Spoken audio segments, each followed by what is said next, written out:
Nektari Gjomas.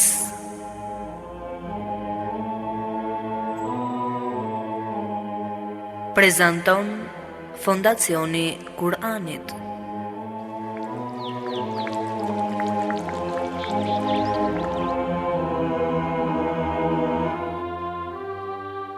Gjumaja, dita më e bukur e javës. Gjumaja, simboli i unitetit të muslimanëve. Gjumaja, koha e të shkuarit më pranë Allahut. Gjumaja, lulishte me lule të shumta e të ndryshme, me të cilat zbukurohet shpirti. Eja një çdo të gjumat të shëtisim me kopshtin e mbushur me dije dhe të mbledhim bashkë nektarin e luleve të saj e të kënaqemi me to. Çdo ditë të gjuma jemi me ju nëpërmjet emisionit Nektari Gjumas. Bismillahirrahmanirrahim. Alhamdulillahi Rabbil Alamin, wa salatu wa salamu ala Sayyidina wa Nabiyina Muhammad wa ala ahlihi tayyibin at-tahirin, sahbihi al-muntajabin, wa ala jami'i al-anbiya'i Allahi wal mursalin. Me emrin e Allahut të gjithëmëshirshmit më shpërplotit. Falënderimet më të sinqerta janë vetëm për Allahun e madhëruar.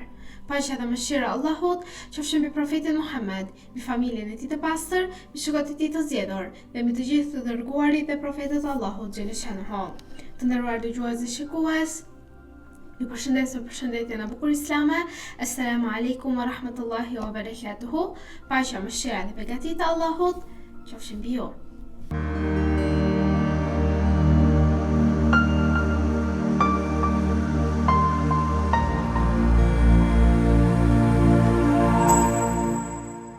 Jeta e njeriut është një rrugëtim i mbushur me sprova, me vështirësi, me sfida dhe përballje të vazhdueshme. Nuk ekziston një rrugë që të jetë plotësisht e lirë nga vështirësitë, ashtu siç nuk ekziston një zemër që të mos jetë prekur ndonjëherë nga dhimbja, humbja apo zhgënjimi. Pikërisht, në këto momente zbulohet forca e vërtetë e njeriut dhe aftësia e tij për të qëndruar i palëkundur përballë stuhive të jetës. Durimi shfaqet si një dritë që e udhëheq besimtarin drejt qetësisë, duke e ndihmuar atë të ruaj ekuilibrin shpirtëror dhe të mos e humbas shpresën. Në Islam, durimi nuk konsiderohet thjesht një cilësi e dëshirueshme, por një virtyt i lartë që lidhet ngushtë me besimin dhe marrëdhënien e njeriut me krijuesin e tij. Ajo është një gjendje e brendshme që e aftëson besimtarin të përballojë vështirësitë me urtësi, të vazhdojë rrugën e bindjes ndaj Allahut dhe të mos devijojë nga parimet e tij. Durimi, të dashur vëllezër dhe motra, nuk është pasivitet, por është një formë e forcës shpirtërore që ndihmon njeriu të ruajë besimin edhe atëherë kur rrethanat duken të pamundura për të përballur. Kurani famëlart e përmend vazhdimisht durimin dhe e paraqet atë si një nga cilësitë më të dashura tek Allahu, dhe kjo ngre një pyetje të rëndësishme se pse Allahu i do të duruarit dhe si mund të arrijë njeriu atë grad të lartë që e bën të denjë për dashurinë dhe kënaqësinë e Zotit të gjithësisë?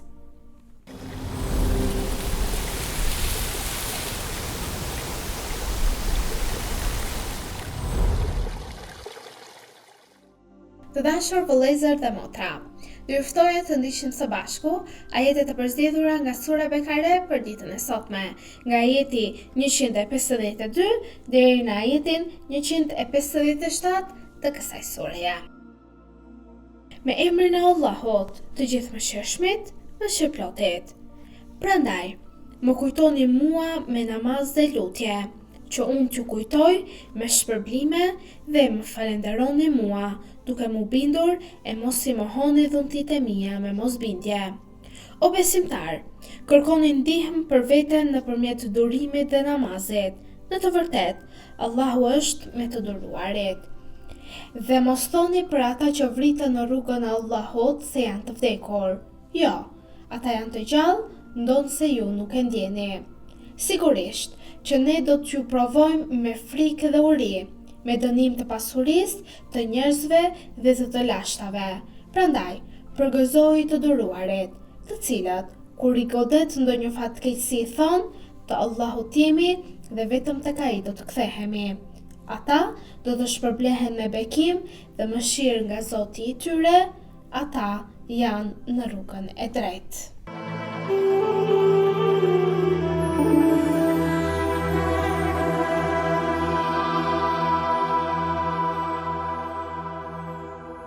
Të nderuar dëgjues dhe shikues, në programin Nektari i Xumas për ditën e sotme, të flasim rreth temës pse Allahu i Madhëruar i do durimtarët dhe pse durimin e ka vendosur si cilësitë më të larta të besimtarit.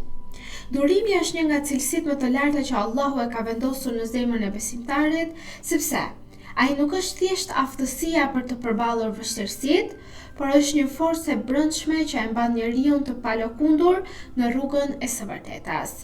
Durimi nuk është dobësi, nuk është dorëzim dhe nuk është heshtje përballë padrejtësisë. Përkundrazi, durimi është qëndrueshmëri, është vetë kontroll dhe besim i plot tek Allahu i plotfuqishëm.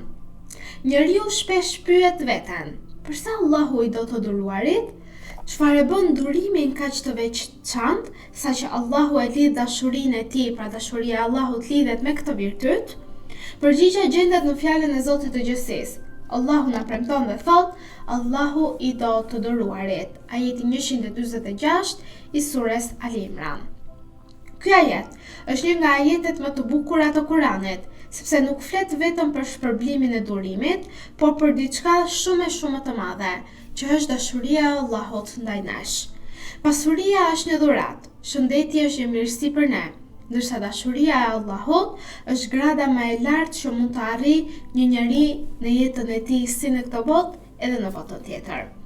Kur Allahu e do një rob, ai e mbështet, e udhëzon, e mëshiron dhe e afron njeriu më pranë vetes së tij. Por çfarë është durimi sipas fesë së pastër islame?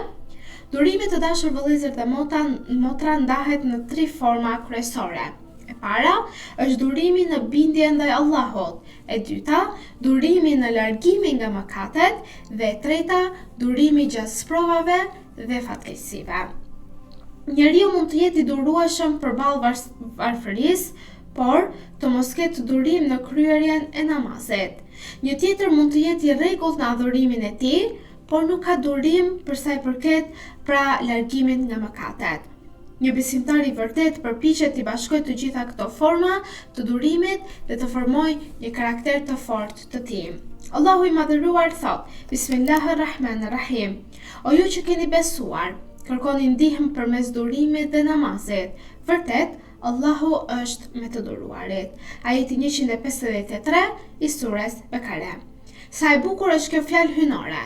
Allahu nuk thot se do t'i lërë të duruarit vetëm, por na thot në ajetin e tij dhe na premton se Allahu do të jetë me ata të cilët të durojnë dhe bëjnë vepra të mira.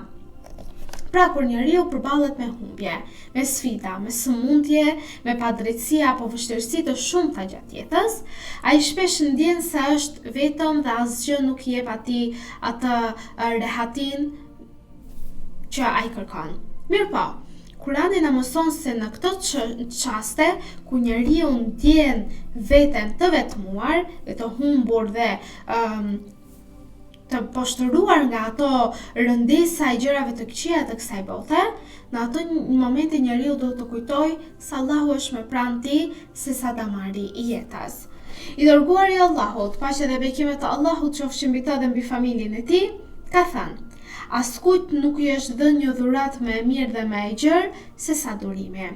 Pra durimi është një dhuratë hynore, sepse ai jepet njeriu për t'i dhënë atij aftësim për të mos u rrëzuar përballë sprovave të kësaj jete. Jeta e profetëve është shembulli më i mirë që ne mund të marrim për sa i përket durimit. Kemi profetin Ejub që humbi pasurinë, humbi familjen dhe shëndetin, por kurrë nuk e humbi besimin e tij tek Zoti një dhe i vetëm. Ai vazhdoi të mbështetet tek Allahu dhe edhe në momentet e tij më të vështira. Për këtë arsye Allahu tha: Bismillahirrahmanirrahim. Ne e gjetëm atë të durueshëm, çfarë robi i mirë ishte ai. Ai gjithmonë kthehej tek Allahu. Ajeti 44 i sures Sad. Dhe ky ajet na tregon se durimi nuk është vetëm një aftësi për të pritur, por durimi është kthimi i vazhdueshëm tek Allahu i Madhëruar dhe kërkimi i mbështetjes dhe i mbrojtjes dhe i mirësive nga Zoti i Gjithësisë. Profeti Jakub a.s. kur u nda nga biri i tij tha, durimi i bukur. Allahut i kërkoj ndihmë për atë që përshkruani. Ajeti 18 i sures Yusuf. Pra durimi i bukur është ai që nuk shoqërohet me ankesa ndaj Allahut dhe me humbje të shpresës ndaj Zotit të Gjithësisë. Shpesh njeriu pyet se si mund të arrijë gradën që Allahu dëshiron prej meje. Përgjigjja është se kjo grad nuk arrihet dhe nuk arrihet dot brenda një dite, pra e tham sot dhe nesër të zbatojmë këto disa pika dhe jemi okay nga ato të cilat Allahu i do dhe kemi kryer ato çfarë Allahu dëshiron prej nesh. Jo, për të arritur në këtë grad duhet të punojë njeriu gradualisht çdo ditë e më shumë. Së pari, njeriu duhet të forcojë lidhjen e tij me Allahun përmes adhurimeve bazë që Allahu i Madhëruar e ka caktuar për ne. Përmes namazit, përmes lutjes, përmes agjërimit, përmes shumë veprave të tjera të mira të cilat janë adhurime bazë për shpirtin që ai të afrohet me Zotin e tij. E dyta, njeriu duhet të mësojë të kontrollojë zemrimin dhe emocionet e veta. Duke bërë kështu, ai afrohet më shumë me Allahun dhe arrin në gradën që Zoti i tij dëshiron prej tij, pra në gradën dhe në nivelin e lartë të karakterit. Dhe së treti, njeriu duhet të kuptojë se sprovat nuk janë shenjë e braktisjes nga Allahu. Allahu i Madhëruar thot në Kuranin e Shenjtë: Bismillahirrahmanirrahim.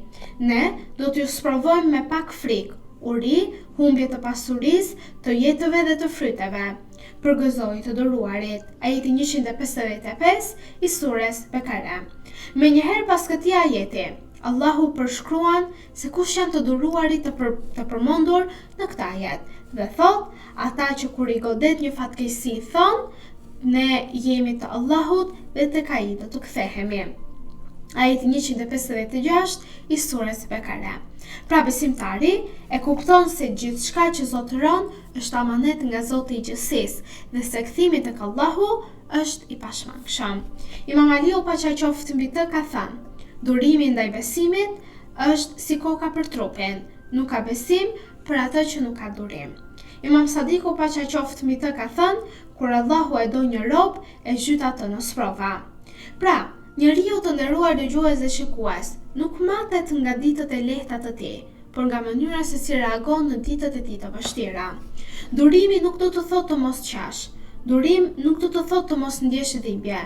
Durim, të dashur vëllezër dhe motra, nuk do të thotë të mos lëndohesh. Durim nuk do të thotë të mos humbasësh besimin tek Allahu, sepse njeriu në këtë jetë ka ulje dhe ngritje, ka mënyrë që pëson, ka momente që pëson disfat, ka mënyrë që ngrihet në pozita që ai s'ka pritur ndonjëherë, por duke humbur falënderimin dhe mbështetjen tek Allahu i Madhëruar, si nata me ditën, në atë çast njeriu mund të humbas atë çfarë ka fituar. Allahu i Madhëruar u premton të duruarve një shpërblim të jashtëzakonshëm, kur thot, vetëm të duruarit do të shpërblehen pa mas. Ajeti 10 i sures Zumar. Prandaj, asnjë vepër tjetër nuk ka marrë një premtim të tillë në Kur'an, prandaj dhe neve duhet ta zbatojmë atë sepse është urdhër nga Zoti i Gjithësisë. Kjo është arsyeja pse Allahu i do të duruarit, sepse ata nuk e braktisin rrugën e tij, nuk e humbasin shpresën dhe nuk e harrojnë krijuesin e tyre, pavarësisht vështirësive. Pra të dashur vëllezër dhe motra, le të përpiqemi gjithmonë që të jemi prej atyre që kur sprovohen të themi inna lillahi wa inna ilaihi raji'un, pra të Allahut jemi dhe tek ai do të kthehemi dhe mbështetemi tek ti o Zoti i botëve.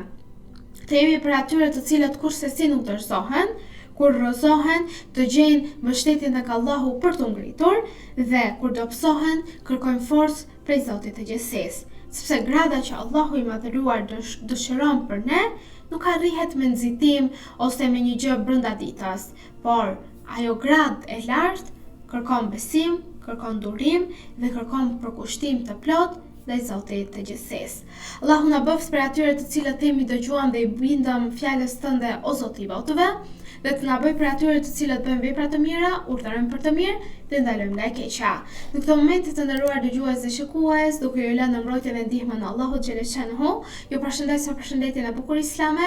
Assalamu alaikum wa rahmatullahi wa barakatuhu. Paqja, mëshira dhe begatit e Allahut qofshin mbi ju. أيها الذين آمنوا إذا نودي للصلاة من يوم الجمعة فاسعوا إلى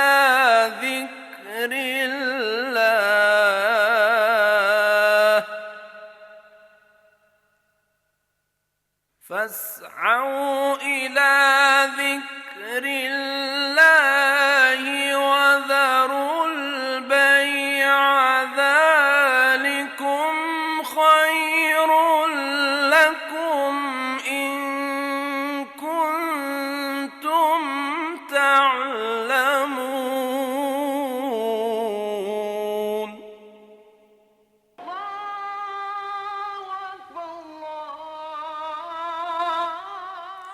O ju që besuat, kur bëhet thirrja për namaz, ditën e xumas, esni shpejt për aty ku përmendet Allahu, dëgjojini hutbën, falni namazin, e lini shitblerjen. Kjo është shumë më e dobishme për ju, nëse jeni që e dini. أشهد أن